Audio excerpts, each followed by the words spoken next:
ನಮಸ್ತೆ. ಸರ್ಕಾರಿ ಹಿರಿಯ ಪ್ರಾಥಮಿಕ ಶಾಲೆ ವೇದ್ಯ 8ನೇ ತರಗತಿ ಮತ್ತು 7ನೇ ತರಗತಿಯ ವಿದ್ಯಾರ್ಥಿಗಳು. ನಮ್ಮ ಟೀಮ್ ಹೆಸರು ಕಲಾಗುಟ್ಟಿ.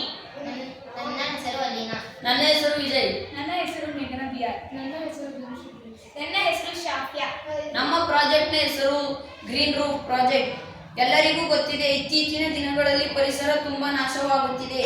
ನಗರ ಪ್ರದೇಶಗಳಲ್ಲಿ ಮರಗಳ ಸಂಖ್ಯೆ ಬಹಳ ಕಡಿಮೆ. ದೂರಕ್ಕೂ ಒಂದು ಮರ ಸಿಗುವುದೇ ಜಾಸ್ತಿ.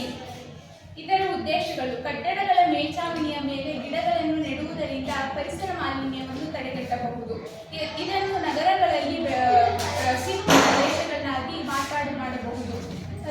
ಇದನ್ನು ಮಾಡುವುದರಿಂದ ಉಷ್ಣ ಮತ್ತು ಮಾಲಿನ್ಯವನ್ನು ತಡೆಗಟ್ಟಬಹುದು.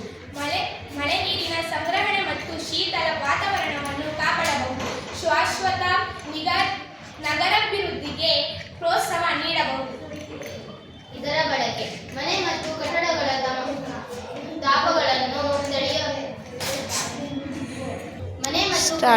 ತಾಪಮಾನವನ್ನು ಕಡಿಮೆ ಮಾಡಲು ಸಂಯುಕ್ತವಾಗುತ್ತದೆ. ಮಳೆ ನೀರು ಶೋಷಣ ಹಾಗೂ ನೀರಿನ ಹರಿವು ನಿಯಂತ್ರಣಕ್ಕೆ ಉಪಯುಕ್ತ. ಇದರ ಬಳಕೆಗಳು: ಮನೆ ಮತ್ತು ಕಟ್ಟಡಗಳ ಸೌಂದರ್ಯ ಹೆಚ್ಚಿಸಲು ಹಾಗೂ ವಿಶ್ರಮಿಸಲು ಬಳಸಬಹುದು.